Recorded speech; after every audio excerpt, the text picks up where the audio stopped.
தேவனுக்கு மகிமை உண்டாவதாக. இயேசு கிறிஸ்து மரித்து தாம் 3ஆம் நாள் உயிரோடு எழுந்திருப்பார் என்று சொன்னது பிரதான ஆசாரியருக்கும் பரிசேயருக்கும் நினைவில் இருந்தது. அவர் வைக்கப்பட்ட கல்லறையை முத்திரை போட்டு காத்து கொண்டிருந்தார்கள்.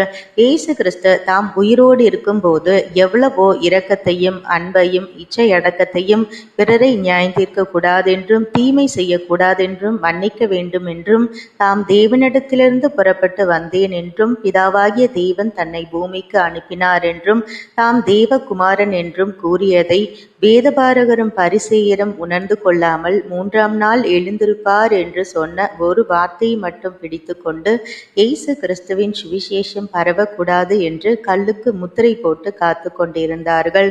அதுபோல நமக்கும் இயேசு கிறிஸ்து எவ்வளவோ உபதேசங்களையும் தேவ தண்டனைகளையும் பாவங்களை குறித்தும் பாதாளம், நரகம், நியாய தீர்ப்பு என்று எவ்வளவோ காரியங்களை எழுதி கொடுத்திருந்தாலும் சில ஊழியர்கள் போதிக்கும் இயேசு நாம் செய்த பாவம், செய்ய போகிற பாவம் எல்லாவற்றிற்கும் மறித்துவிட்டார், இனி நாம் பரிசுத்தவான்கள் என்று போதிக்கும் கள்ள உபதேசத்தை பிடித்து கொண்டு வாழ்கிறார்கள்.